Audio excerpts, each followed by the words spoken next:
It is a welterweight matchup between Bobby Green and New Jersey's Jim Miller.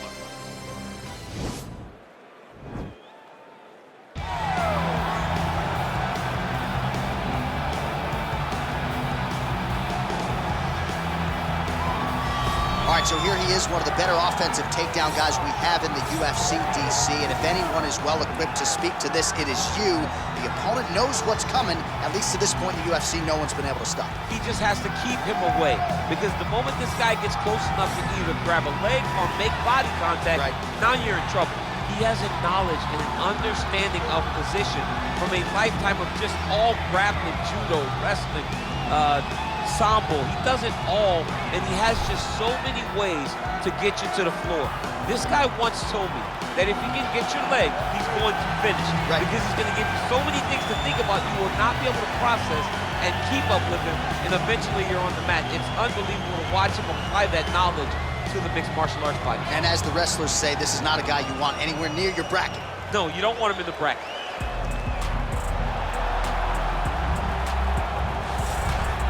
Well, we probably trot out the term well-rounded in modern-day mixed martial arts more than we should, but this fighter certainly fits the bill.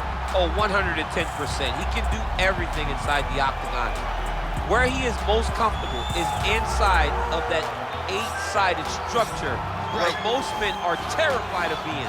But for this gentleman, he only wants to be there. When you try to wrestle him, he's able to defend takedowns. If you dare stand and strike with him, he can knock you out. He's got all the tools necessary to become a UFC champion. His first martial art, mixed martial arts, and that's not always the case. He believes that he should have a lot of advantages in this matchup tonight. Our tale of the tape for this welterweight fight. 3 years apart, with similar height and the same reach. Here once more is Bruce Buffer. Ladies and gentlemen, this fight is 3 rounds in the UFC welterweight division. Introducing first, fighting out of the blue corner. This man is a mixed martial artist, holding a professional record of 36 wins, 17 losses, and 1 no contest. He stands 5 feet 8 inches tall, weighing in at 155 pounds. Jim Miller! And now introducing his opponent, fighting out of the red corner. A mixed martial artist holding a professional record of 29 wins, 13 losses, 1 draw, and 1 no contest. He stands 5 feet 10 inches tall, weighing in at 155 pounds. Fighting out of Fontana, California, Bobby King Green!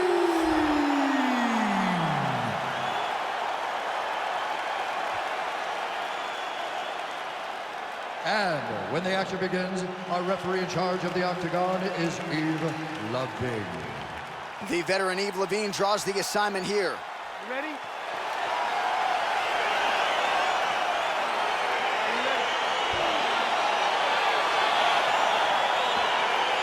All right, so here we go, round 1. I can barely hear myself think in this arena right now. 2 of the most dominant, well-rounded fighters in this division. I mean, these guys are the best of all of mixed martial arts. They can do everything when they're locked inside of the octagon. I'm so excited to watch the highest level of MMA on display tonight. Oh! What a fantastic strike to throw at the exact right moment. He deserves this moment. Go finish the fight.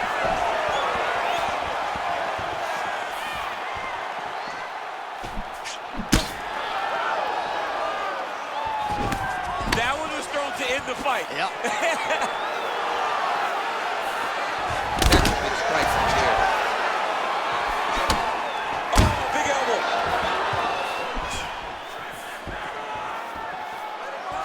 Oh, spinning back fist.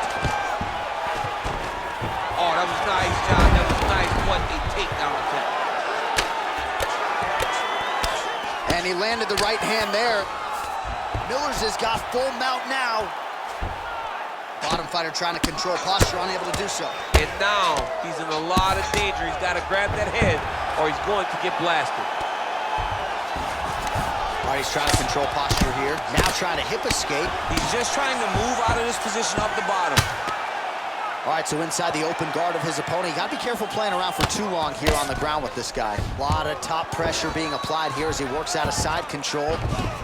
Well, there are few things more fun to watch in mixed martial arts than these type of transitions and scrambles on the ground. High-level grappling can really be entertaining. Well, you know, I don't like the gi very much, but I have an appreciation and a healthy one for these type of transitions. You can tell he's been in a gi at some point in his life with the way that he moves so freely. I'm skipping jiu-jitsu next week, too.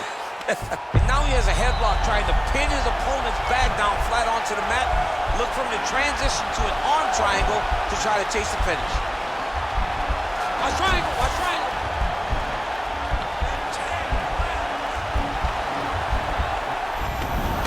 Now he's okay. Now he can escape. Oh, big combination of ground and pound strikes here, DC. This could be the beginning of the end. I mean, you got to be very careful when you take these big ground and pound strikes. You need a controlled posture on the bottom, and if you're the top guy, the guy that's looking to finish, continue to gain posture and rain down big strikes on your opponent. Oh, man, that was slick. Back to the feet now.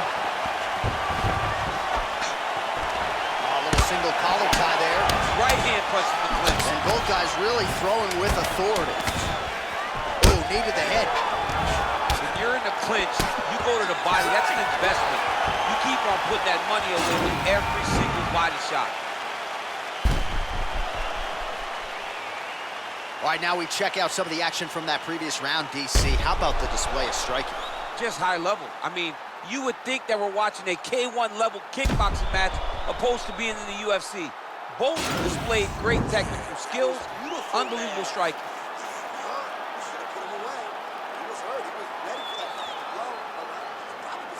All right, DC's back from the can as we get this next round underway, and his striking in that previous round was so good. I got tired just watching that. I mean, he did a great job of landing strikes, not only just punching, not only just strikes, they were significant strikes. A lot of punches outside of the jab. I've gotten in trouble a lot of times about what's significant and what's not. Right. But I'm telling you, he landed a lot of punches that were very easy to make that determination. Leave the stat guys alone. Leave him alone, man. Over and over, I get in trouble. Nice punch by Green.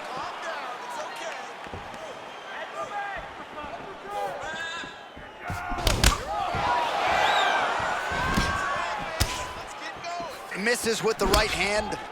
Oh, big knee! His biggest strike as he has landed thus far tonight. Big, massive shot lands. Look at how tough his opponent is, though.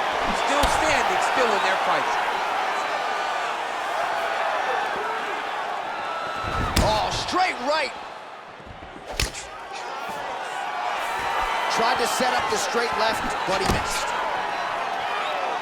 Nice connection with the punch there. It's hard to recall a time in the past that his boxing looked this sharp. He's never looked this good. Well, he was a little bit lackluster in round one. You can't say the same here in this second round. He has really picked up the pace, an uptick in the aggression and the output, and starting to find his range here in the pocket. And potentially a critical takedown here. All right, half guard position for him here, and I can hear Dominic Cruz in the back of my head just screaming about underhooks somewhere. Yeah, he loved, I mean, but he's right? He's so right in terms of if you're on your back in the half guard, one thing you can't be is flat on your back. You need to be up on an elbow. Right. Now he's attacking the triangle. Triangle looks pretty tight, DC. I'm no Brazilian Jiu-Jitsu black belt, but maybe not good here. No, it looks like it's getting in deep. Oh, nice job, Houston, and he's out. All right, we'll see how he chooses to defend here. Oh, it looks like he's transitioning to an armbar. You cannot stay in the guard of these great jiu-jitsu guys.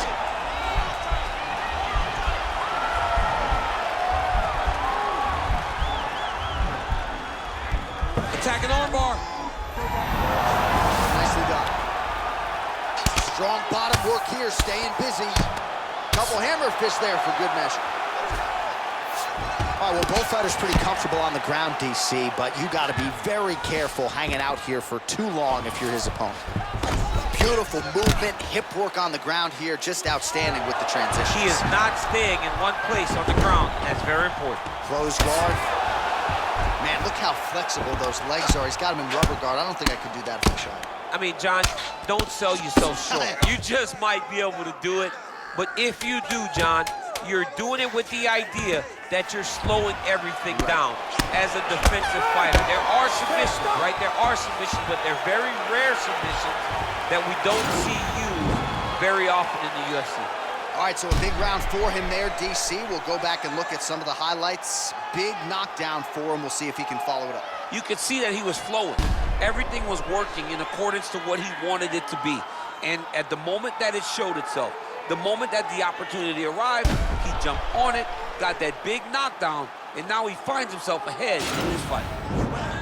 Keeps taking it down. It's over. All right? He's timing those takedowns. Ready? Here we go. 5 minutes remain in the fight.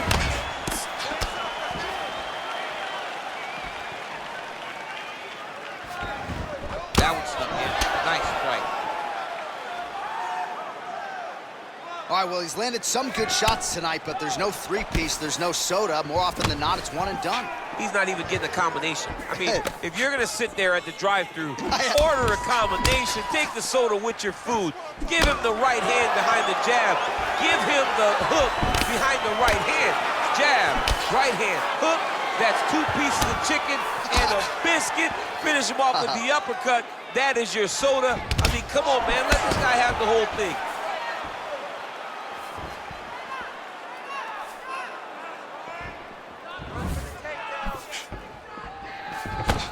Big, powerful punch lands. Now he gets back to range.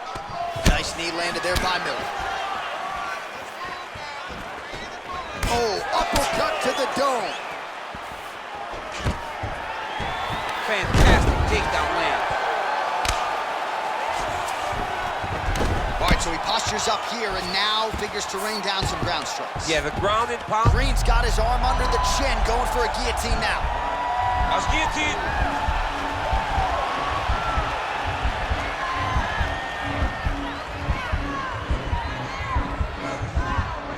He might get a finish here. Posturing up now, somehow stays in the fight. Side control now. I love watching this guy move on the ground. Another nice transition there. Such a high-level grappler. You don't see that very often. Looks like he's got a couple hooks in here, DC, and defensively, you better be careful.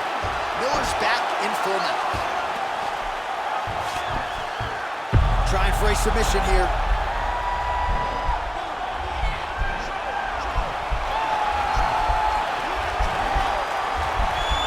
He's gonna attack armbar here. Oh, he postured up there, and he's out.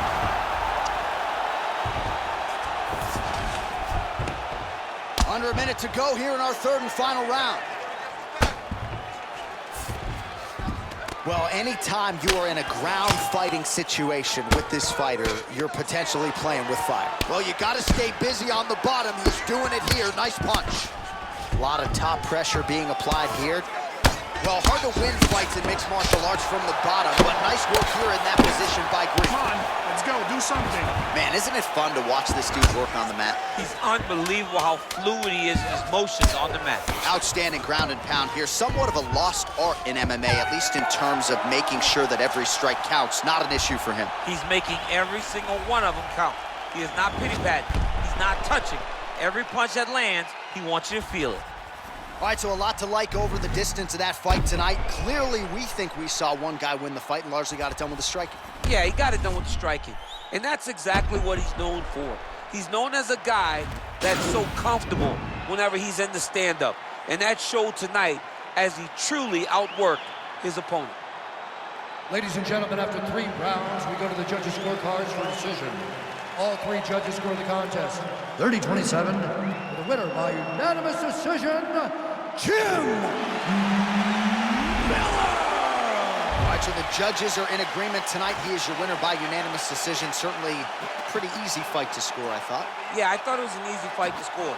Whereas his opponent had a few moments, he was the one that truly did lead all the interactions. He's the person that truly did dictate if the fight was standing or on the ground. This is his fight. He won this fight, and he won it in dominant fashion.